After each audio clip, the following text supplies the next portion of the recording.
کیا انصاف اتنا بے رحم ہو سکتا ہے کہ وہ دوستی، محبت اور اعتماد کو اپنے پیروں تلے رونت ڈالے؟ کیا ایک قاضی اپنے ہی جگری دوست کو، جس کے ساتھ اس نے بچپن گزارا، موت کی سزا سنا سکتا ہے؟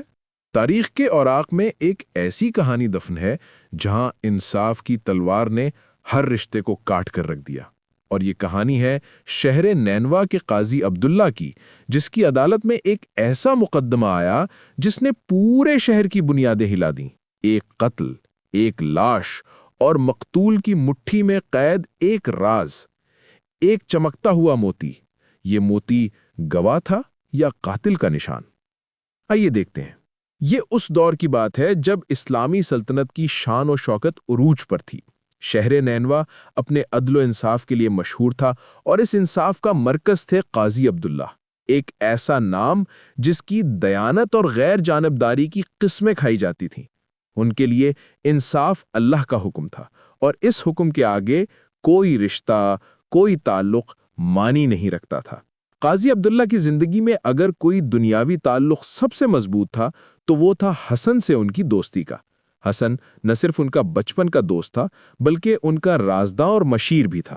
دونوں کی دوستی پورے شہر میں ایک مثال تھی، لیکن وہ نہیں جانتے تھے کہ تقدیر ان کی دوستی کا سب سے کڑا امتحان لینے والی ہے۔ رات کا منظر، شہر کا سب سے امیر تاجر کریم اپنی حویلی میں بے دردی سے قتل شدہ پایا جاتا ہے۔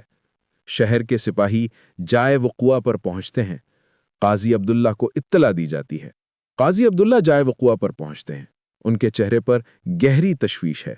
وہ مقتول کی لاش کو دیکھتے ہیں اور ان کی نظر اس کی مضبوطی سے بند مٹھی پر پڑتی ہے۔ جناب قاضی، مقتول شہر کا امیر ترین تاجر کریم ہے۔ اسے بے دردی سے قتل کیا گیا ہے۔ لوٹ مار کا کوئی نشان نہیں، لگتا ہے معاملہ ذاتی دشمنی کا ہے۔ قاضی عبداللہ سنجیدگی سے، اس کی مٹھی کھولو۔ سپاہی مقتول کی مٹھی کھولتا ہے، جس میں سے ایک قیمتی اور نایاب موتی نکلتا ہے۔ سب حیران رہ جاتے ہیں۔ ایک موتی، یہ کوئی معمولی موتی نہیں تھا، یہ شاہی خزانے سے لایا گیا ایک نایاب جوڑا تھا، جس کا دوسرا حصہ شہر میں کسی کے پاس نہیں تھا۔ یہ موتی اب اس قتل کا واحد سراغ تھا، ایک ایسا سراغ جو قاضی عبداللہ کو ایک ایسے طوفان کی طرف لے جانے والا تھا جس کا انہوں نے تصور بھی نہیں کیا تھا۔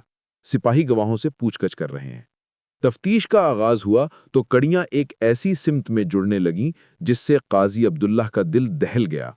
کئی گواہوں نے بتایا کہ قتل کی رات انہوں نے کریم تاجر کی حویلی کے پاس حسن کو دیکھا تھا۔ میں نے اپنی آنکھوں سے حسن صاحب کو رات گئے تاجر کریم کی حویلی سے نکلتے دیکھا تھا۔ وہ بہت گھبرائے ہوئے لگ رہے تھے۔ یہ پہلا جھٹکا تھا، لیکن جب سپاہیوں نے حسن کے گھر کی تلاشی لی تو ان کے ہاتھ وہ خنجر لگ گیا جس سے قتل کیا گیا تھا۔ خنجر کو دھو کر چھپایا گیا تھا، لیکن اس پر خون کے چند دھبے باقی تھے۔ حسن کو گرفتار کر کے عدالت میں پیش کیا جاتا ہے۔ اس کے چہرے پر بے یقینی اور خوف ہے۔ قاضی عبداللہ اپنے دوست کو ملزم کے کٹہرے میں دیکھ کر پتھر کے ہو جاتے ہیں۔ حسن التجا بھری آواز میں، عبداللہ، تم مجھے جانتے ہو، میں بے گناہ ہوں، یہ ایک سازش ہے۔ میں اس رات وہاں ضرور گیا تھا، کریم سے میرے کچھ کاروباری معاملات تھے، لیکن جب میں وہاں سے نکلا تو وہ زندہ تھا۔ قاضی عبداللہ اپنی نظریں جھکا کر کانپتی آواز میں، حسن، عدالت دوستی نہیں سپوت دیکھتی ہے۔ سب سے بڑا اور فیصلہ کن ثبوت ابھی باقی تھا۔ جب قاضی عبداللہ نے سپاہیوں کو حکم دیا کہ وہ شہر کے تمام جوہریوں سے اس نایاب موتی کے جوڑے کے بارے میں پوچھ گچھ کریں تو جو انکشاف ہوا وہ قیامت سے کم نہ تھا۔ جناب قاضی، موتیوں کا یہ نایاب جوڑا 1 ماہ پہلے آپ کے دوست جناب حسن نے ہی مجھ سے خریدا تھا۔ عدالت میں سناٹا چھا جاتا ہے۔ قاضی عبداللہ اپنی کرسی پر بے دم ہو کر بیٹھ جاتے ہیں، ان کی دنیا جیسے لٹ گئی ہو۔ تمام ثبوت، تمام گواہ، سب ایک ہی شخص کی طرف اشارہ کر رہے تھے، حسن۔ قاضی عبداللہ کے لیے اب یہ صرف ایک مقدمہ نہیں تھا، بلکہ ان کے ایمان، ان کے ضمیر اور ان کی دوستی کا امتحان تھا۔ ایک طرف اللہ کا انصاف تھا، دوسری طرف ان کا جگری دوست۔ فیصلے کا دن، عدالت کھچا کھچ بھری ہوئی ہے۔ شہر کا ہر شخص یہ تاریخی فیصلہ سننے آیا ہے۔ حسن کٹہرے میں سر جھکائے کھڑا ہے۔ قاضی عبداللہ عدالت میں داخل ہوتے ہیں، ان کا چہرہ زرد ہے، آنکھیں سرخ جیسے پوری رات سوئے نہ ہوں، ان کے قدم بھاری ہیں۔ شہر کی تاریخ کا سب سے مشکل دن آ پہنچا تھا۔ پورے شہر کی نظریں قاضی عبداللہ پر جمی تھیں۔ کیا وہ انصاف کا ساتھ دیں گے یا دوستی کا؟ قاضی عبداللہ: اللہ کی عدالت میں ہر شخص برابر ہے۔ قاضی کی کرسی پر بیٹھ کر میرا کوئی دوست نہیں، کوئی رشتہ دار نہیں، میرے سامنے صرف شواہد اور حقائق ہیں۔ تمام گواہوں کے بیانات، قتل میں استعمال ہونے والا خنجر اور مقتول کے ہاتھ سے ملنے والے موتی کا ثبوت سب ملزم حسن کے خلاف جاتے ہیں۔ حسن اپنی بے گناہی کا کوئی ٹھوس ثبوت پیش نہیں کر سکا۔ اس لیے یہ عدالت اسلامی شریعت اور پیش کردہ ثبوتوں کی روشنی میں ملزم حسن کو تاجر کریم کا قتل کا مجرم قرار دیتی ہے اور اسے سزائے موت دیتی ہے۔ یہ سنتے ہی عدالت میں کوہرام مچ جاتا ہے۔ حسن بے یقینی میں نہیں چلاتا ہے۔ قاضی عبداللہ اپنی کرسی پر گرنے والے انداز میں بیٹھ جاتے ہیں اور اپنا چہرہ ہاتھوں میں چھپا لیتے ہیں۔ سزا پر عمل درآمد کا دن۔ شہر کے چوراہے پر لوگوں کا ہجوم ہے۔ حسن کو پھانسی گھاٹ کی طرف لے جایا جا رہا ہے۔ اس نے خود کو تقدیر کے حوالے کر دیا ہے۔